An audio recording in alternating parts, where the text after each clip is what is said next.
Je vais te faire voir, je vais te faire visiter. On a un puits de 7 mètres de profondeur. Et ça alimente en eau le bac, même les autres bacs. Alors on a une tondeuse, on a un motoculteur. C'est pour tout le monde. Chacun prend la fraise, il marque son nom. S'il y a quelque chose de détérioré, il le marque. Et nous, on répare. Celui qui a un jardin, qui a de l'herbe haut comme ça, bien sûr, il dégage.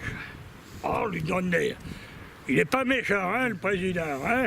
Il les prévient gentiment, il leur dit 1 fois, 2 fois, 3 fois, voire 4 fois, des fois. Là, il y a des sections, il n'y en a pas beaucoup. C'est pas très grand, hein, il n'y a même pas de 200 mètres. Mais bien travaillé, tu fais du légume. Pour récupérer l'eau, il y a un ruisseau là-bas. Alors bien sûr, on n'a pas le droit de tirer l'eau avec un tuyau, on n'a pas le droit. Il n'y a que les invalides qui ont le droit. C'est des tas de compost. Tu vois où on a mis le compost là-bas ce matin? Et bien c'est le résultat de tout ça, cette terre. Il la tamise avec des tamis, des gros tamis, tu vois, c'est du grillage. Tu mets pour trier le gros, quoi, que les gros cailloux, les gros machins, les impuretés s'en aillent. On les jette sur le côté, on prend le bon terreau. Et après, on les carte dans le jardin. Et ça enrichit la terre. Alors on lui a fait poser des bacs pour qu'elle travaille avec son chariot à hauteur. C'est la mairie qui a tout fait ça. Du bureau, il y a un président, il n'y a pas de vice-président, il y a un secrétaire. Ça, il y en a beaucoup. C'est des boîtes à insectes. Il y a plein de... On met des petits tuyaux, on met des petits bouts de bois. Ça fait que les insectes, ils se mettent à l'abri dedans. Et là, quand il y a des pucerons, au lieu de prendre la pompe à sulfater, eh ben, il y a des insectes qui viennent et qui font leur travail à la place de la pompe à sulfater. Et ce qui s'appelle le bio. C'est de la terre argileuse, là. Celui-là, il n'a pas mis de succès parce que c'est un terrain qui devient dur. C'est comme là, tu vois, c'est une terre blanche, argileuse. Alors c'est raide comme terre. Quand c'est mouillé, c'est un vrai boulevard. Ouais. Alors il faut marcher presque avec des ailes.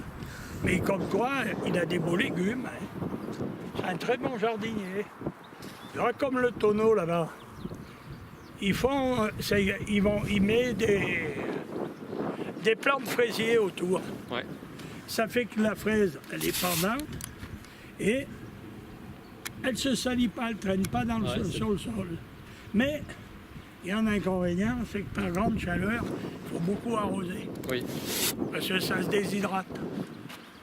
Alors bien sûr, il y a plusieurs couches. Hein. Tu as du sable, tu as des cailloux, tu as de la bonne terre. C'est pour drainer. Ben, moi, je fais pousser de la salade, comme tous les jardiniers. Salade, poireaux, carottes, choux, choux-fleurs. Hein, tout ce qui est légumes, petits légumes. Hein, les choux Bruxelles, mais ça, c'est bon, c'est à l'arrière-saison que ça pousse. Mais je prépare tous mes plants, là. Je vais faire mes plants, là. Je vais commencer j'ai fini de nettoyer ma serre. Et dans ma serre, je vais faire des petits traits, je vais semer mes tomates en graines. Après, je les couvre avec un voile de forçage. Le fumier, on le met toujours à l'arrière-saison.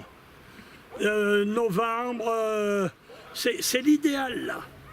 Quand il n'y a plus de légumes dans le jardin, on étale le fumier et on l'enterre. Voilà. Pourquoi c'est l'idéal? Ben parce qu'il faut qu'il se consume pour qu'au printemps, il ne faut plus que tu le trouves, le fumier. Parce que c'est ce qui enrichit la terre. Les anciens, ils faisaient ça avec du fumier. Mais maintenant, bon, il y a de l'engrais. Bon, c'est pas toujours bio. Moi, je prends un engrais très simple, pas fort en azote pour éviter la pollution, mais il fait pareil. Voilà. C'est un engrais de surface. On en met sur la partie qu'on veut travailler, un coup de bigot. on sème ce qu'on a à faire, soit semer ou repiquer quelques salades ou faire quoi que ce soit. Ouais. Et ben, dès l'instant que tu veux semer, tu mets ça en engrais de surface. Il ne faut pas en mettre des quantités industrielles, hein.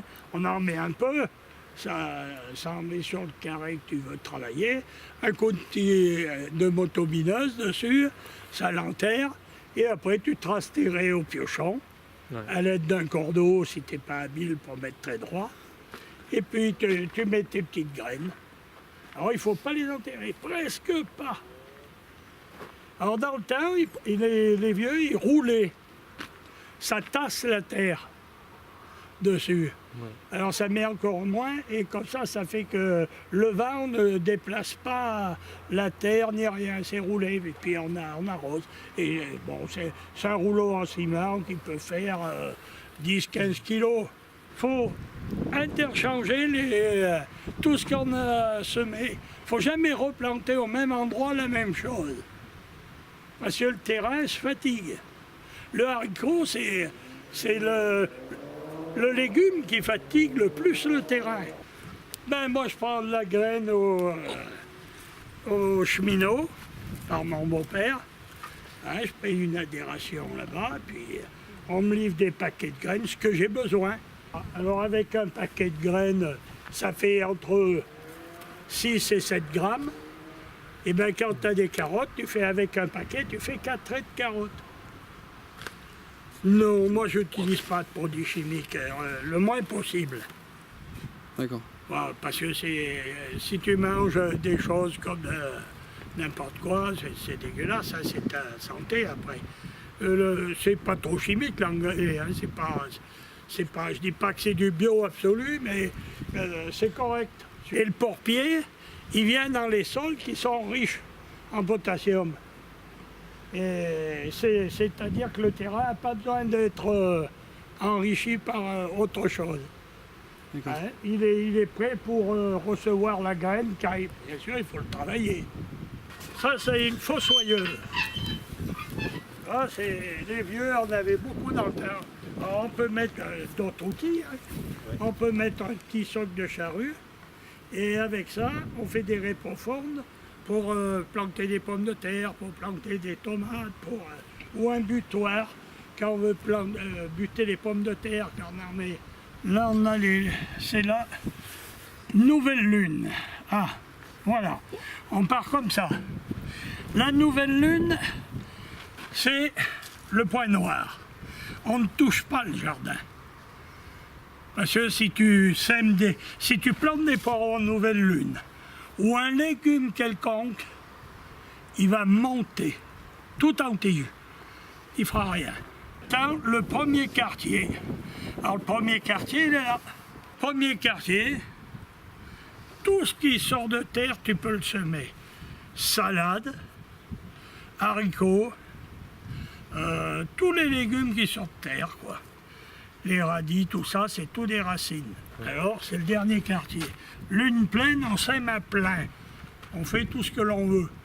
Dernier quartier, c'est la lune décroissante. C'est celle qui plonge en terre.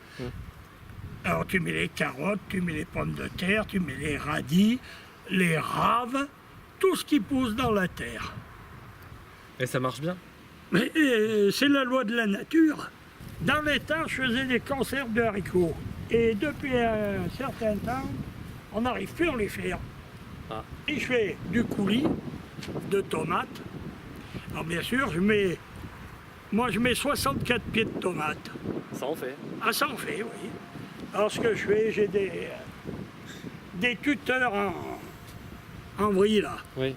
Alors là, ça, il faut être savant. Parce que ça tombe, ça ne tient pas avec le vent. Alors tu sais comment on fait? Non. Eh bien, je mets un gros tube en acier de 40, hein, galvanisé, et je l'enterre à chaque extrémité du jardin. Et mes tortillos, hein, en haut, j'ai fait un trou dans l'acier, oui, à la pointe le plus haut.